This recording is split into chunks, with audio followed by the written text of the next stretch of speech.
Hi friends, ఈరోజు నేను బంగాళదుంప ఫ్రై చేస్తున్నానండి. చాలా టేస్టీగా ఉంటుందండి బంగాళదుంప ఫ్రై. దీంట్లో నేను ఏం మసాలాలు ఏం వాడట్లేదండి. పిల్లలు కానీ పెద్దలు కానీ చాలా ఇష్టపడతారండి బంగాళదుంప ఫ్రై. ఏం చెప్పినట్టు చేస్తే ముక్క మటుకు భలే వేగుద్దండి.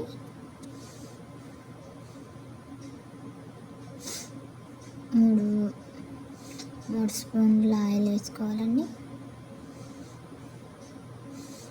ఆవాలు వేసుకోవాలండి. తర్వాత జీలకర్ర వేసుకోవాలండి. 2 మీడియం సైజ్ ఆనియన్స్ అన్ని కట్ చేసుకున్న ముక్కలు వేసుకోవాలండి.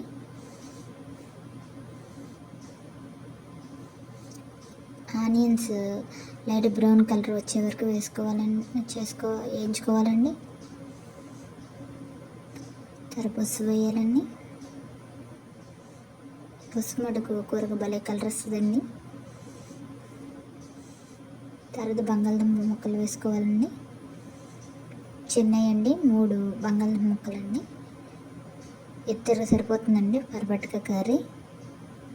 నేను చెప్పిన కొలతల ప్రకారం చేస్తే. బంగాళదుంపను బాగా వేగాలండి. చూసారా కలర్ చేంజ్ అయ్యి బంగాళదుంప ముక్కలు.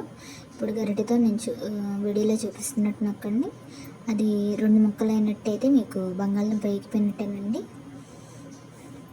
ఆ స్టేజ్లో ఒక తగినంత ఉప్పు వేసుకోవాలండి.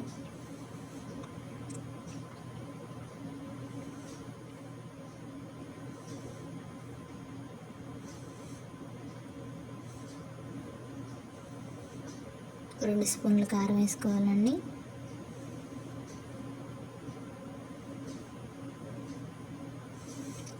అంతేనండి, ఒక 5 మినిట్స్ వేయించుకోవాలండి.